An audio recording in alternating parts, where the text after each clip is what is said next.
The diet of voluntary scarcity. We need to discuss something that sounds completely paradoxical, but is profoundly effective, which is the diet of voluntary scarcity, because we are currently living in a golden cage of our own making. Look, this is not a glorification of poverty. This is about strategizing against your own visceral fear of losing your comfort. Most people in 2026 make poor, desperate, and fundamentally unethical financial decisions because they are deathly afraid of going broke or losing their social standing. They are absolute slaves to their own comfort and their own lifestyle creep. This concept from Seneca is about pretending to be poor to completely kill that fear before it starts to dictate the trajectory of your life. I want you to realize that comfort is actually a slow poison for your ambition and your resilience. It makes you fragile. It makes you easy to manipulate by bosses, by markets, and by your own anxieties. I am challenging you to pick 3 specific and consecutive days every single month to eat only the most basic and inexpensive foods, to drink only plain water, and perhaps even to sleep on the hard floor without your expensive mattress. While you are doing this, you must look around your room and ask yourself a very serious and heavy question. Is this state that I'm currently experiencing truly the thing that I was so terribly afraid of during all those sleepless nights? In Seneca's Moral Letters to Lucilius, Book 1, Letter 18, he writes extensively about taking a few days to be content with the scantiest and cheapest fare and wearing coarse dress to see if it is actual poverty we fear, or just the thought of it. He did this while he was one of the wealthiest men in the world, because he knew that wealth is only a blessing if you are not afraid to lose it. This is your psychological vaccine. When you prove to your own nervous system that you can survive and even be at peace with almost nothing, you gain a massive and unfair competitive advantage over everyone else in your industry. You will no longer accept bad deals out of a sense of desperation. You will not sell your character or your integrity just to save your bank account, because you know that even if everything falls apart, you will be just fine. You become the most dangerous person in any negotiation room because you are the one who is least afraid of walking away from the table. Practice this specific and intentional deprivation right now to conquer the fear of bankruptcy forever, and finally gain absolute freedom in every decision you make for your business and your family. Most people are running a race where the finish line keeps moving further away, but you are different because you have already mastered the worst-case scenario. You must realize that the person who has the least to lose is the one who has the most power in any room. By voluntarily stepping into the shadows of scarcity, you ensure that the light of your success never blinds you or makes you soft. You are forging a mind that is ready for a market crash, a career change, or a total economic reset. You are building a level of antifragility that most millionaires will never understand because they are too busy protecting their porcelain lifestyles. If you can be happy with a bowl of beans and a hard floor, then no one on this planet has any leverage over you. This is the foundation of a wealth that has a soul, because it is a wealth that does not own you. You are the master of the gold and the master of the lack of gold. Now that you have killed the fear of falling, you are finally ready to handle the weight of rising without losing your mind to the constant anxiety of the market. The profit of indifference you need to start treating your money as what the Stoics call a preferred. Indifferent right now because your current emotional attachment to your bank account is making you a coward in the marketplace and a nervous wreck in your private life. Think about the way you feel when you see a sudden dip in your investments or a client cancels a contract at the last minute. That tightening in your chest and that flash of panic are proof that you have allowed an external object to become the master of your internal peace. This is a mental trap that destroys your ability to think clearly and make the bold decisions that actually build massive wealth over the long term. You must understand that in the Stoic hierarchy of values, wealth is neither good nor evil in itself. It is simply a tool that is preferred if it is present, but should never be lamented if it is absent. Most people are completely paralyzed by the constant anxiety of losing their status or their savings because they have placed their entire identity and their sense of self-worth into their financial statements. This makes you incredibly fragile and easy to manipulate by the whims of the economy. Epictetus was very clear about this fundamental shift in perspective in the Enchiridion of Epictetus, chapter 1, where he explains with absolute precision that some things are up to us and some things are not up to us. Your effort, your strategy, and your professional integrity are entirely within your control, but the final profit, the market reaction, and the global economic trends are subject to variables that you can never fully command. When you treat gold purely as a tool for your trade and nothing more than a neutral resource, you eliminate that crushing and debilitating anxiety of loss that keeps all of your competitors awake at night. You gain the ability to focus entirely on flawless execution because you are no longer terrified of the outcome. If the money comes flowing in, you use it well, and you stay humble. If the money leaves your hands, you let it go without a single second of regret or bitterness because your internal castle and your character remain completely untouched by the fluctuation of digits on a screen. This state of indifference is actually your greatest financial profit because it grants you the razor-sharp clarity to make aggressive and calculated moves while everyone else is playing it safe or retreating out of pure fear. You become the person who can see the opportunity in a crisis while others are busy mourning their lost paper wealth. Treat the gold in your hand as a temporary guest that has checked into your hotel for a few days, and never as the permanent master of your entire house. When you stop being thirsty for the money, you stop making the desperate mistakes that drive success away. You begin to negotiate from a position of total psychological sovereignty because you genuinely do not need the deal to feel like a complete human being. This is the secret of the elite performers who seem to win even when the world is losing. They have detached their soul from their ledger. You must realize that the more you chase money out of fear, the faster it will run away from you.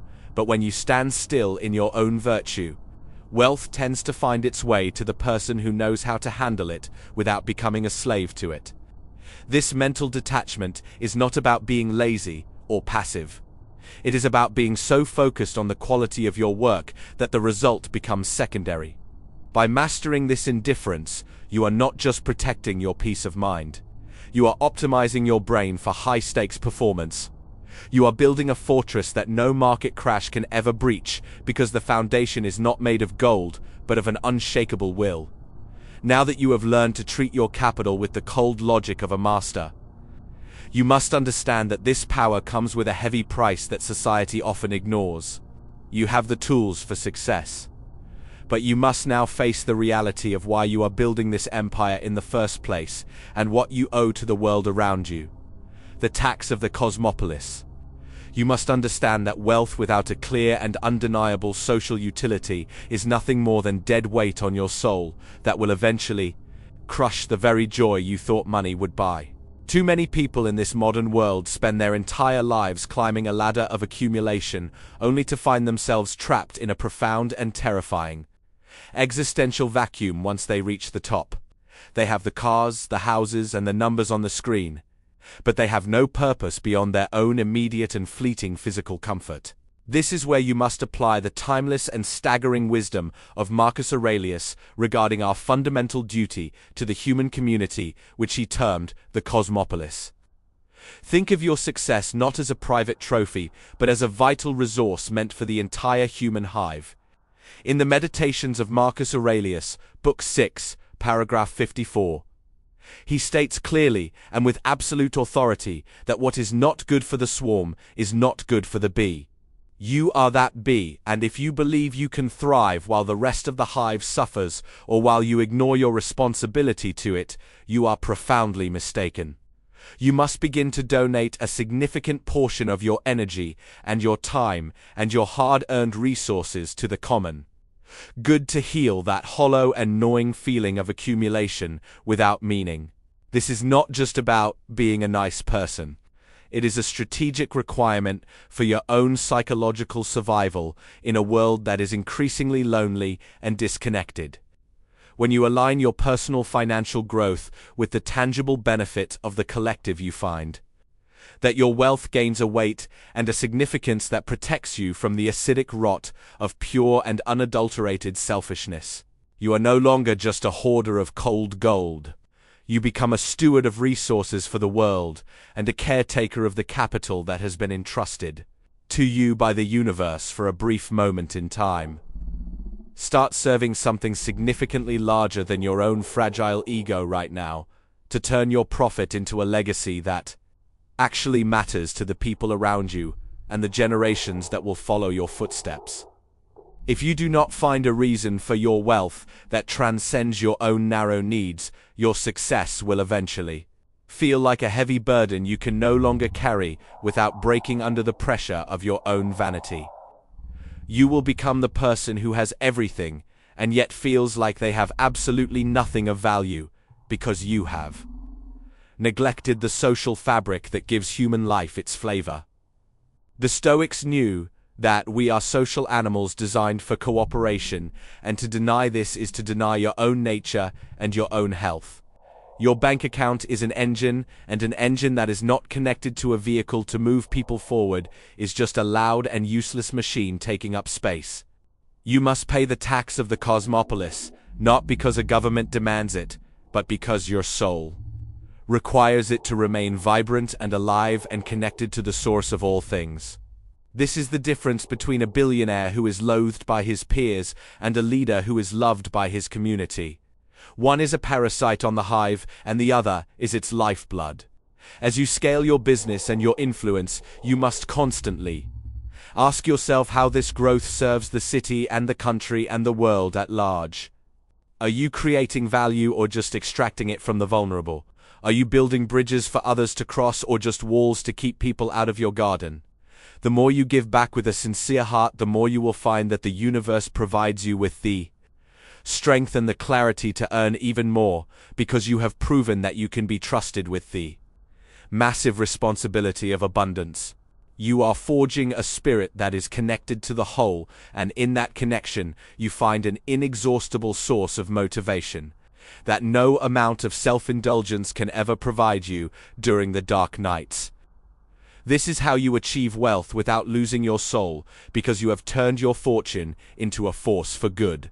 Now that we have given your wealth a true and noble purpose, we must ensure that the internal mechanism of your ambition remains untainted by the subtle and creeping poison of greed. It is not enough to do good with your money. You must ensure that the very way you earn it is beyond reproach and stands up to the highest level of scrutiny. This requires a level of internal auditing that most people are too afraid to perform, because they do not want to see the truth of their own actions. The internal audit of character. You must implement a daily internal audit of your character right now to prevent the soul crushing weight of future regret from destroying your peace of mind forever. Every single financial transaction you make and every professional negotiation you enter is far more than a simple movement of currency. It is a movement of your very soul and a permanent mark on your legacy as a human being. Most people in this modern era are haunted by a quiet and gnawing guilt because they have repeatedly compromised their fundamental integrity for a quick profit or a minor competitive advantage over their peers. This is a moral debt that interest can never repay, and a psychic burden that no amount of gold can ever lighten. You might think that a small lie or a slightly deceptive marketing tactic is harmless because everyone else is doing it, but you are not everyone else.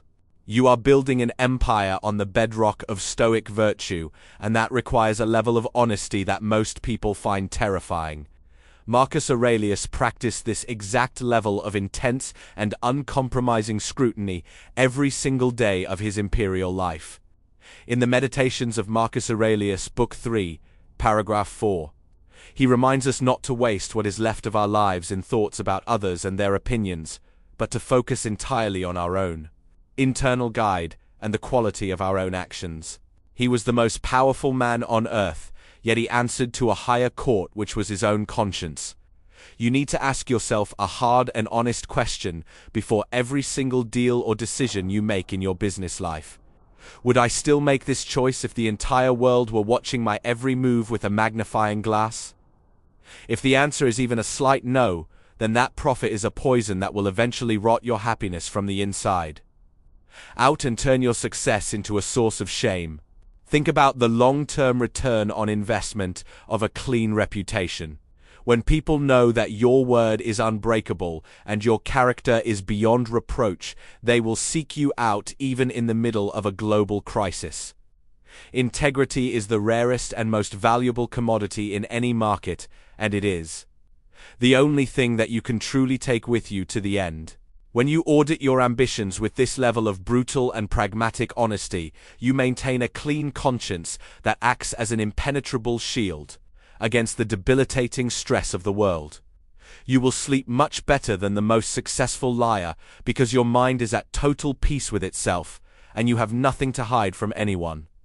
This pragmatic morality is the only foundation for a success that actually lasts across decades without breaking the man behind the money. You must realize that your character is the only thing that is truly yours. Money can be stolen and markets can be wiped out, but your history of acting with honor is a fortress that no one can take from you. Every time you choose the right path over the easy path, you are strengthening the walls of that fortress. Stop viewing ethics as a constraint on your growth and start seeing it as the ultimate competitive advantage. A man who cannot be bought and who cannot be intimidated by the threat of losing money because he values his soul more than his ledger is the most powerful man in any room. You are forging a spirit that is consistent and solid and reliable. This internal audit is not a one-time event. It is a relentless daily practice of checking your motives and your methods. It is about waking up every morning and deciding that you will not trade your dignity for any price. This clarity of purpose allows you to move through the world with a level of confidence that others can only envy. You are not just building wealth. You are building a man who is worthy of that wealth. But even with a clean conscience and a strong character, you will still face sudden market crashes and unexpected betrayals, and heavy personal setbacks that you cannot control. To truly thrive in this chaotic world, you must learn how to love those failures as much as you love your greatest victories. A more fatty in your investments, you need to change how you look at a red screen on your trading app or a sudden dip in your business revenue right now, because your reaction to failure is the only thing that actually determines your long-term survival in this game. Most investors and entrepreneurs are driven by a desperate and fragile hope that everything goes exactly as they planned and they break into 1,000 pieces when the market takes a turn for the worse. They view a financial crash as a personal tragedy and a sign that the universe is against them, but you must view it as your most elite and necessary training ground. This is the essence of a more fatty, which means a literal and radical love of your fate, regardless of what that fate brings to your door this morning. When the market collapses or a major deal falls through, you are not just tolerating the situation or waiting for it to pass. You are embracing it as the exact obstacle you need to grow stronger and more capable. Marcus Aurelius explains this perfectly in the Meditations of Marcus Aurelius, Book 4, Paragraph 1. Where he describes how the mind takes every obstacle and turns it into fuel for its own purposes. He compares the mind to a blazing fire that consumes everything you throw into it and grows even brighter and more powerful because of the interference. A small candle is blown out by a gust of wind, but a great bonfire uses that same wind to turn into an inferno. You must become that bonfire. When you apply this to your wealth, you become truly untouchable by external circumstances. You stop being a victim of the global economy, and you start being its master because your peace of mind and your sense of direction do not depend on a bull market or a favorable interest rate. You use the loss to sharpen your strategy and the chaos to test your composure under fire. This radical acceptance destroys the frustration of losing control over external results and keeps you focused entirely on your next move while everyone else is busy complaining about their bad luck or searching for someone to blame. Think about the mental energy you waste when you fight against reality. Every second you spend wishing things were different is a second you are not using to adapt and overcome. A more fatty is the ultimate competitive advantage because it allows you to stay rational when everyone else is acting on pure emotion. When a stock you own drops 30%, a normal person feels a sense of pain and regret, but a Stoic looks at the situation and asks how this can be used. Perhaps it is an opportunity to buy more at a discount, or perhaps it is a lesson in over-leverage that you needed to learn now before you had even more on the line. By loving the event, you remove its power to hurt you. You are essentially saying to the universe that you accept the challenge and you are ready to turn it into a victory. This is not about being delusional or pretending that losing money is fun. It is about the cold and hard realization that resisting what has already happened is a form of insanity. The event is now a part of the past, and your only job is to work with the materials you have been given in the present moment. Epictetus often reminded his students that we should not seek for things to happen the way we want them to, but rather want them to happen the way they actually do happen. This is how you find peace. When you love your fate, you stop being a gambler, and you start being a philosopher who happens to trade and build businesses. You realize that your character is the only investment that can never be liquidated, and every crisis is just a chance to increase the value of that character. This mental shift makes you incredibly resilient and difficult to rattle. While your competitors are panicking and selling at the bottom because they cannot handle the emotional pain of the loss, you are sitting calmly and looking for the next move because you have already accepted and loved the current state of affairs. You are forging a spirit that is not just robust, but actually antifragile. It gets better because of the stress. Once you have truly learned to love the chaos and the uncertainty of the journey, you will find that you have a certain level of power that others can only dream of. You are no longer a slave to the charts or the news cycle. But this level of power and this unique perspective can easily turn into a target for the envious and the small-minded if you are not careful with how you present yourself to the world. You have built your character and your resilience, but now you must learn the strategic value of the shadows and why real power often prefers to remain unheard. The silence of real power. You must stop shouting about your success to a world that does not actually care about your progress, and instead start building your empire in the absolute shadows. We are currently living in a digital era where people have been brainwashed to believe that if they do not document their luxury and post their victories on a screen for strangers to see, then those victories do not truly exist. This is a massive and dangerous psychological trap that invites the lethal poison of envy and the heavy and exhausting burden of constant social comparison into your private life. You must learn the strategic value of the shadows right now if you want to maintain your sanity and your sovereignty. Every time you broadcast your wealth or your latest achievement, you are not actually building a legacy. You are building a massive target on your back for the envious and the small-minded to aim at. You are essentially begging for the hollow validation of people who would not even show up at your funeral. This behavior is a sign of internal poverty because a man who is truly secure in his own value does not feel the desperate need to prove that value to an audience of digital ghosts. Seneca warned us about the dangers of the crowd and the vanity of public display with incredible foresight. In Seneca's Moral Letters to Lucilius, Book 1, Letter 7, he advises us with great urgency to withdraw into ourselves as much as possible and to associate only with those individuals who will actually improve us while we improve them in return. He makes it clear that the more people you try to impress, the more you lose of your own character. When you display your fortune, you attract two specific types of people who will eventually become your greatest liabilities. You attract parasites who want to extract your resources, and critics who want to tear down your peace of mind simply because your success highlights their own lack of discipline. You must hide your progress and protect your mental sanctuary from the deafening noise of the masses. Real power does not need a cheering section to be valid, and it does not require a camera to be real. By staying completely silent about your wins, you keep your focus entirely on the work itself, and you avoid the draining and useless game of status signaling that consumes the lives of your competitors.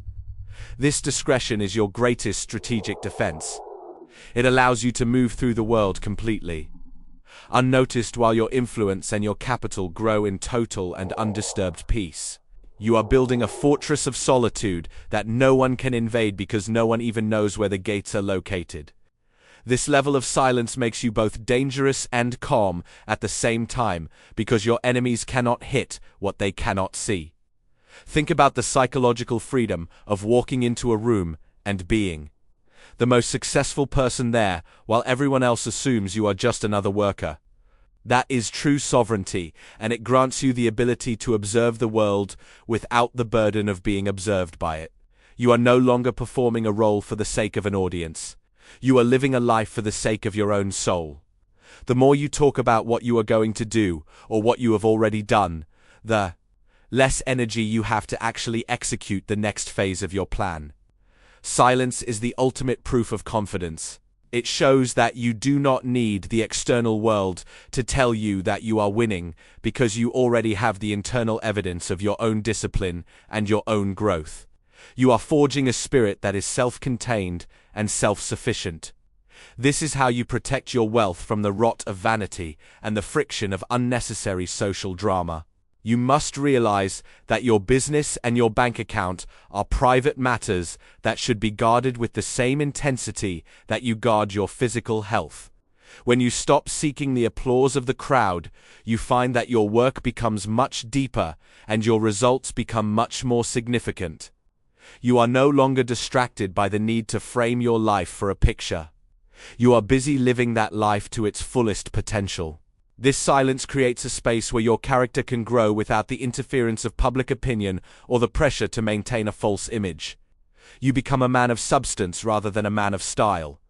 But as you build this silent strength and this hidden empire, you must realize that there is one ultimate auditor that you can never escape, and one deadline that you can never push back. No matter how much gold you accumulate in the shadows, or how much power you wield in silence, the clock is still ticking toward the final balance sheet of your existence. Memento mori finance. You need to take a long and very uncomfortable look at the finish line of your life right now, because death is the ultimate auditor of your financial statements, and it is the only one you can never bribe or escape. Most people spend their entire youth sacrificing their physical health and their family connections and their fundamental integrity, just to stack up numbers for a distant retirement that they might never even reach.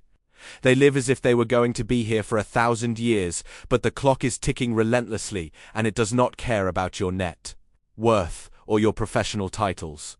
This is the practice of memento mori, which means remembering that you will die, and it is the most powerful tool you have for financial clarity.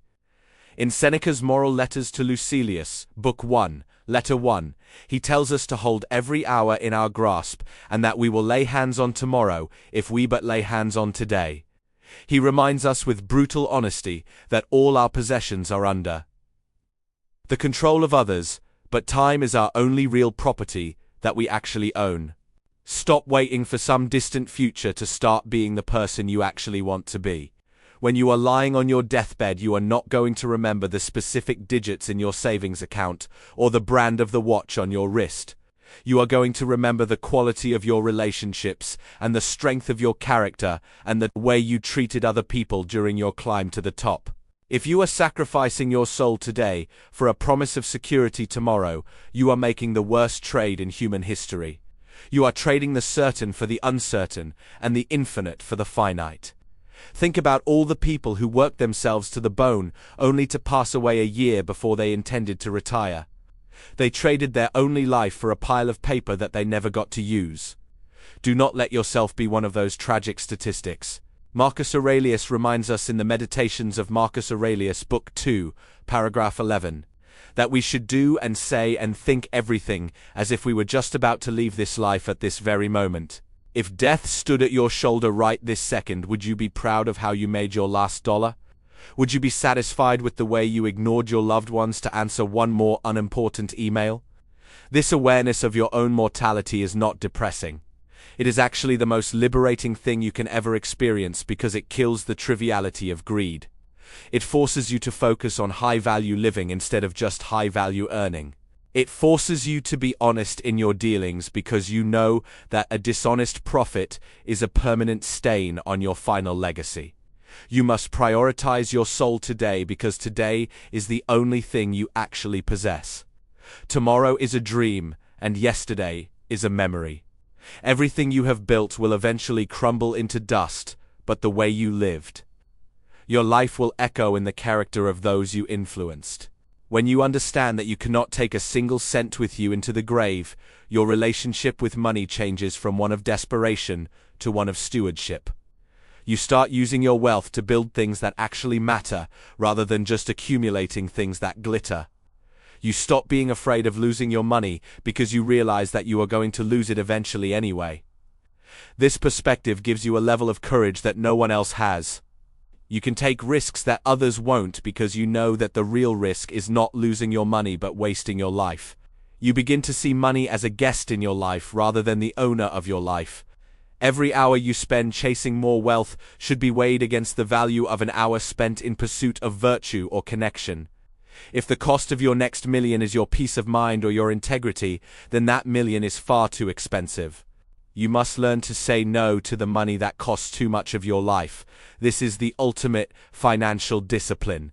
It is the ability to look at a lucrative opportunity and walk away because it does not align with a man who knows his time is limited.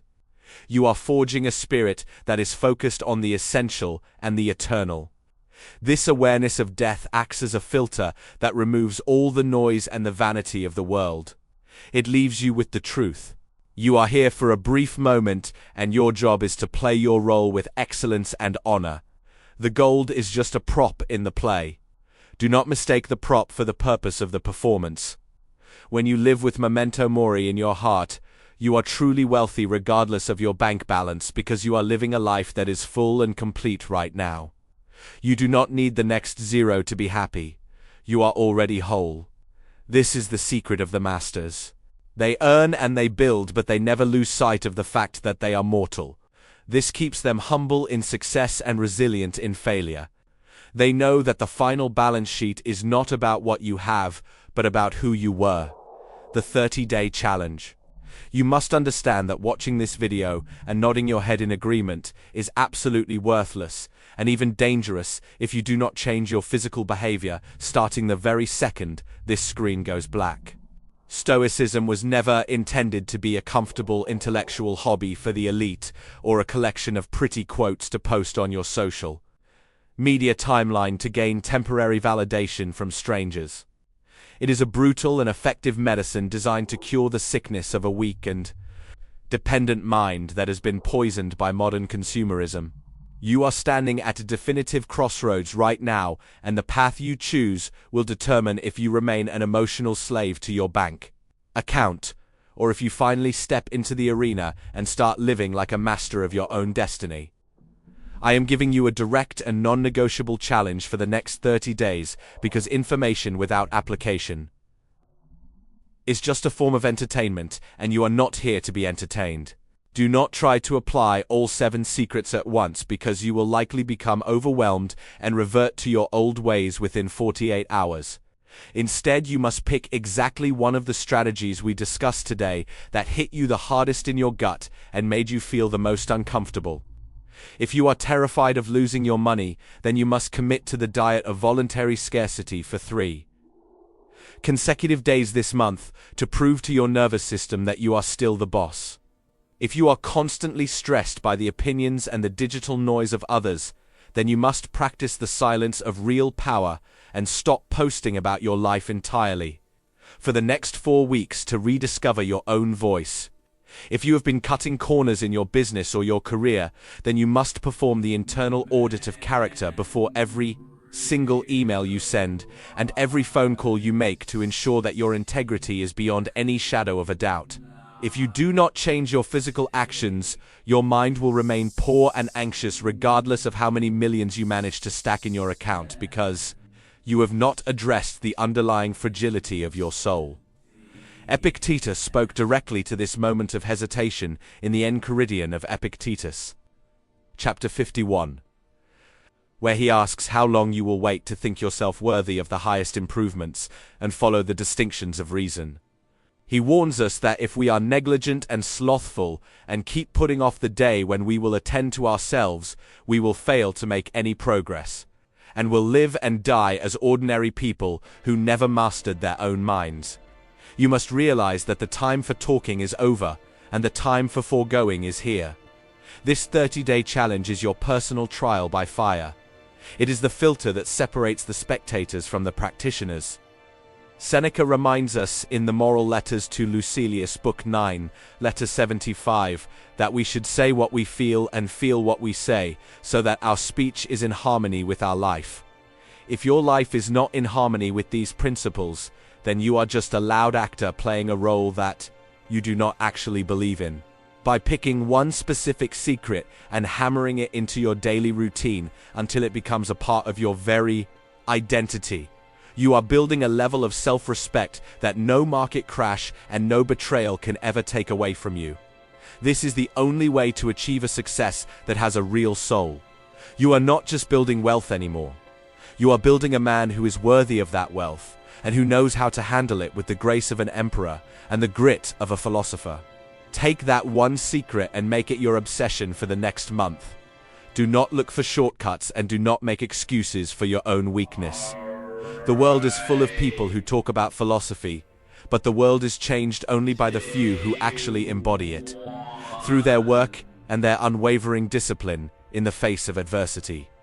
This is your call to action and your moment of truth. Stop being a spectator of your own life and start being the architect of a fortune that is built on the bedrock of virtue.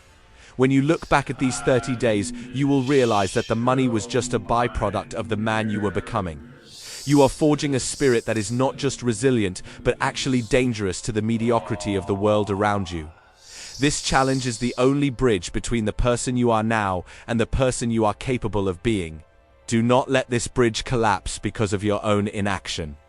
The tribunal of the deathbed financial, you must understand that every single decision you are making right now is an entry in a ledger that will be read back to you at the very end of your existence, when all the noise of the marketplace has finally gone silent and all your trophies have turned to dust. This is the moment where the brutal and unyielding reality of the tribunal of the deathbed financial takes place. It is the final audit where the only thing that matters is not what you have gathered into your barns, but what you have nurtured within your own soul. Most people live their entire lives in a state of deep and dangerous denial about this moment because they are too busy chasing the next promotion or the next luxury item to realize that they are trading their most precious and non-renewable resource, which is their time, for things that will eventually be sold off by their heirs for pennies on the dollar. I want you to project your mind forward to that final hour right now and look back at the life you are building today. Are you going to be proud of the way you treated your employees when no one was looking? Are you going to be satisfied with the fact that you missed the best years of your children's lives just to add another digit to a bank account that is already more than enough for your needs? This is not a theoretical exercise. This is the reality that every single human being must eventually face, regardless of their net worth or their social status. In the Meditations of Marcus Aurelius, Book 2, Paragraph 11, the Emperor reminds us with incredible gravity that we should do and say and think everything as if we were just about to leave this life at this very moment. He did not say this to make us sad, but to make us awake to the present. He wanted us to realize that the quality of our character at the end is the only thing that truly belongs to us. If your wealth is built on a foundation of lies and manipulation and the neglect of those who loved you, then your wealth is a catastrophic failure in the eyes of the only judge that matters, which is your own conscience. You must stop sacrificing the essential for the trivial right now. The tribunal of the deathbed is where all the illusions of the world are stripped away, and you are left with nothing but the truth of who you were.